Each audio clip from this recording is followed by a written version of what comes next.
పెళ్ళికి బిఫోరు ఒక అమ్మాయి అబ్బాయి అది సృష్టి లోపల ఒక అయస్కాంతంలాగా అమ్మాయి అబ్బాయికి అబ్బాయికి అమ్మాయికి అట్రాక్షన్ ఏర్పడడం వల్లే ప్రతి అమ్మాయి అబ్బాయి పెళ్ళిళ్ళు చేసుకుంటారు. ఎవరికైనా అమ్మాయికి పెళ్ళి కాలేదు అంటే ఇంకెప్పుడు చేస్తున్నావు అంటారు. అబ్బాయి కాకపోతే ఇంకెప్పుడు చేస్తున్నారు, మరి ఇంకెన్నాళ్ళకి చేస్తున్నారు అని అబ్బాయిని అంటారు. ఇప్పుడు ప్రేమ వ్యవహారం అనుకోండి, అమ్మాయి అబ్బాయి ఒకళ్ళ పట్ల ఒకళ్ళకి ఆకర్షణ కలుగుతుంది, దాన్నే ఇన్ఫాచ్యువేషన్ అంటారు. ఆ ఇన్ఫాచ్యువేషన్ని వీళ్ళు ప్రేమ అనుకుంటారు. ఆ ప్రేమ అనుకున్న తర్వాత ఇద్దరు కూడా ప్రేమ వివాహం చేసుకుంటారు. ఆ ప్రేమ వివాహం లోపల ఇద్దరికి కూడా ఒకళ్ళకొకళ్ళకి చాలా ఆకర్షణ ఉంటుంది. అంటే నిన్ను వదిలి నేనుండలేననే ఒక టోటల్ ఆకర్షణతోటి వీళ్ళు పెళ్ళిళ్ళు చేసుకుంటారు.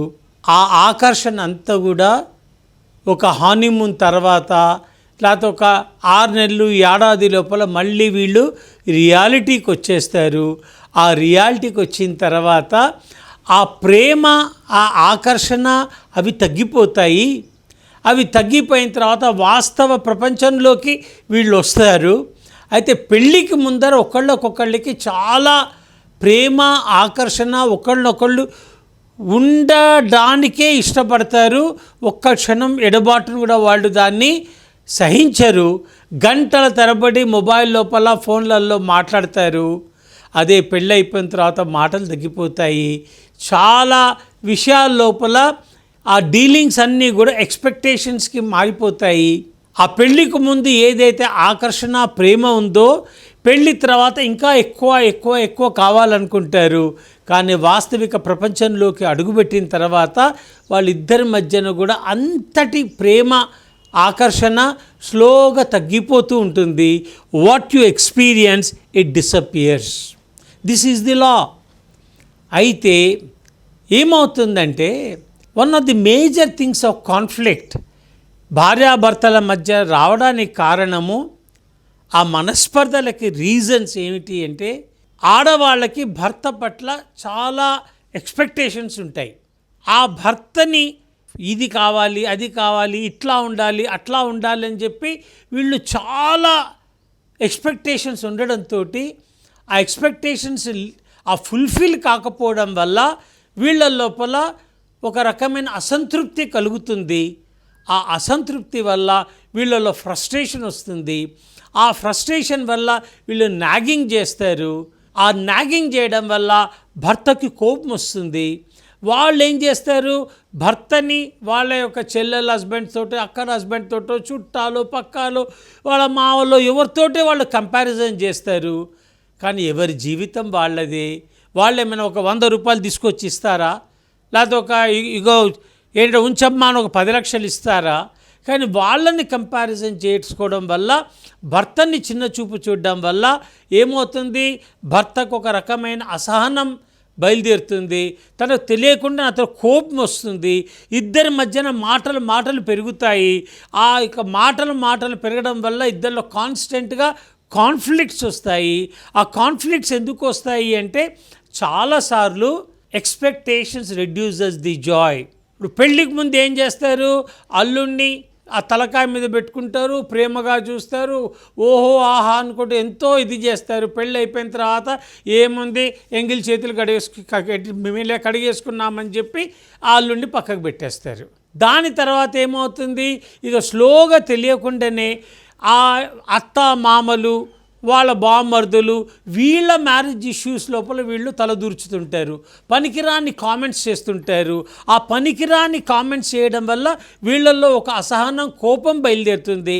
అయితే ఏమవుతుంది, వీళ్ళు ఏం చేస్తారు, ఈ భర్తనేమో అంటే ఈ అమ్మాయేమో ఆ భర్త సైడ్ వాళ్ళని ఏవో సూటిపోటు మాటలంటుంది, వాళ్ళ అమ్మని వాళ్ళ నాన్నని అనేసరికి ఇతని కోపం వస్తుంది. ఇతను ఏం చేస్తాడు, అమ్మాయి వాళ్ళ అమ్మ నాన్న గురించి ఏదో మాట్లాడతాడు. ఆ ఇద్దరి మధ్యలో మీరు మా అమ్మ నాన్న అంటారా, మా వాళ్ళని అంటారా, మా తమ్ముడిని అంటారా, మా అక్కని అంటారా అనుకుంటే ఇద్దరి మధ్య లోపల కాన్ఫ్లిక్ట్స్ మొదలైపోయి మాట పెరిగి అది ఎక్కడికో వెళ్ళిపోతుంది. కొన్నాళ్ళ తర్వాత వీళ్ళల్లో ఒక అసహనం పెరిగి వీళ్ళ లోపల ప్రేమ అన్నది బాగా తగ్గిపోయి ఏదైతే ఫౌండేషన్ ప్రేమ మీద ఉండాలో అది ఎక్స్పెక్టేషన్ మీద ఉండిపోయి ఇవాళ రేపు మానవ సంబంధాలన్నీ కూడా మనీ సంబంధాలు అయిపోతున్నాయి. అంటే ఏంటి, నువ్వు మనీ ఫుల్ఫిల్మెంట్ అన్నది ఏ భర్త కానీ ఆమె యొక్క నీడ్స్ ఫుల్ఫిల్ చేయగలరు కానీ ఆమె విషెస్ని ఫుల్ఫిల్ చేయలేడు. విషెస్ ఆ భగవంతుడు వచ్చినా కూడా ఆ విషెస్ అన్నీ ఎవరిది పూర్తి చేయలేడు. ఆ నీడ్స్ మాత్రం ఫుల్ఫిల్ చేయగలరు. ఆ వీళ్ళ నీడ్స్ని ఏం చేస్తారు, వీళ్ళు ఒకళ్ళతోటి కంపారిజన్ చేసేసరికి కాన్ఫ్లిక్ట్స్ వస్తాయి. One of the major things is భార్యాభర్తల మధ్యన అనురాగం పెంపొందాలి అంటే, కాన్ఫ్లిక్ట్స్ రాకుండా ఉండాలి అంటే, వీళ్ళలో టెన్షన్స్ అండ్ యాంగ్జైటీ లేకుండా ఉండాలి అంటే, మనస్పర్ధలు కలగకుండా ఉండాలి అంటే ఫస్ట్ అండ్ ఫార్మోస్ట్ థింగ్ ఆడవాళ్ళు చేసేది భర్త ఏ విధంగా ఉన్నాడో ఆ విధంగా స్వీకరించగలగాలి. ఇక పెళ్ళైన తర్వాత వీళ్ళ డిమాండ్స్ ఏదైతే పెడతారో అది ఆ భర్తకి ఆ కెపాసిటీ ఉందా లేదా.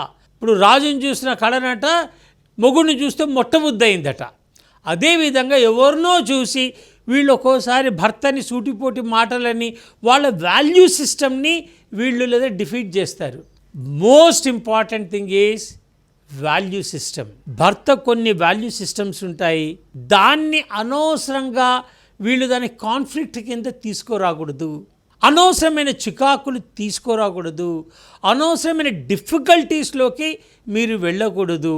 కానీ ఏమవుతుంది, వీళ్ళ యొక్క ఏదో నాగింగ్, వీళ్ళేంటి 100 పనులు చేసినా 999 పనులు చేసినా కూడా ఒక్క పని ఏదైతే మిగిలిపోతుందో వీళ్ళు ఏం చేస్తారు, ఆడవాళ్ళు ఆ ఒక్క పన్నే పట్టుకుంటారు, ఇది నువ్వు చేయలేదని చెప్పి. ఎట్లయితే ఒక్కోసారి మేనేజ్మెంట్లో మీరు ఎంత చేసినా కూడా ఆ చెయ్యని దాని గురించే మాట్లాడతారు, వీళ్ళు కూడా అంతే. దాంతో ఏంటి, ఇద్దరి మధ్య కాన్ఫ్లిక్ట్ మొదలవుతుంది. కొంతమంది మగవాళ్ళు ఏం చేస్తారు, ప్రతి చిన్న దాంట్లోపల వాళ్ళు ఇంటర్ఫీర్ అవుతుంటారు, ప్రతి చిన్న దాంట్లో క్రిటిసైజ్ చేస్తారు, కండెమ్ చేస్తారు, కంప్లైంట్ చేస్తారు. టీ ఇచ్చిన ఏం టీ చేసావు అంటారు. వంట చేస్తే ఒక మంచి మెప్పుకోలు మాట కూడా మాట్లాడరు.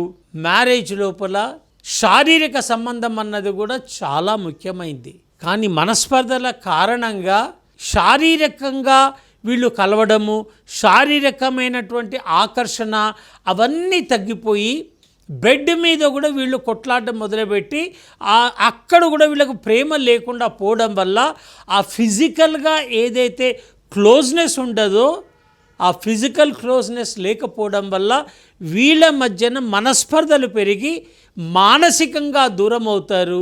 ఆ మానసికంగా దూరమైనప్పుడు వీళ్ళలో ఆందోళన మొదలవుతుంది. ఆందోళన మొదలైనప్పుడు వీళ్ళలో కోపము, అసహనం మొదలవుతుంది. ఆ కోపము, అసహనము, ఇంటాలరెన్సు, ఆ చికాకులు, కొట్లాటలు డిప్రెషన్కి దారి తీసేటువంటి అవకాశం ఉంది. ఈ డిప్రెషన్కి మొదలైన తర్వాత ఇద్దరి మధ్యలో టూ మచ్ ఆఫ్ కాన్ఫ్లిక్ట్ జరిగినప్పుడు నా భర్త నన్ను కష్టపెడుతున్నాడని భార్య నన్ను వేధిస్తోందని భర్త, ఇద్దరు కూడా విడాకులు తీసుకోవడానికి వెళ్ళి అటువంటి కాపురాలు చాలా విచ్ఛిన్నమై ఆ పిల్లలకి మానసిక వ్యధని కలిగిస్తున్నాయి. ఆ వాల్యూ సిస్టమ్స్ లోపల find out the goodness of the husband, find out the goodness of the wife, అది ఎత్తు చూపండి. కానీ వాళ్ళ లోపాలని రాత్రింబగళ్ళు మీరు ఎత్తు చూపి గనక మీరు అతన్ని కరెక్ట్ చేయాలనుకుంటే మాత్రం కాన్ఫ్లిక్టే వస్తుంది. వాళ్ళ మధ్యన ఎటువంటి ప్రేమ అభిమానాలు మాత్రము పెంపొందించడానికి అది దోహదపడదు.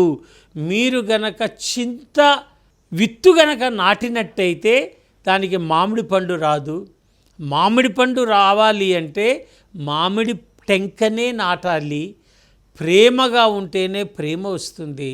ఆ ఫౌండేషన్ అన్నది మానవ సంబంధాలు, భార్యాభర్తల మధ్యన సంబంధాలు మనీ సంబంధాలు లేకుండా ప్రేమ అనురాగాలతోటి ఫౌండేషన్ మీద డెవలప్ అయినవి. వాళ్ళు సుఖ సంతోషంగా హ్యాపీగా వాళ్ళు 10 కాలాల పాటు సుఖ సంతోషాలతో ఒక ఐడియల్ కప్పుల్లాగా ఉండి ఆ ఫ్యామిలీ పైకొచ్చి పిల్లలు సంతోషంగా ఉండడానికి దోహదపడుతుంది.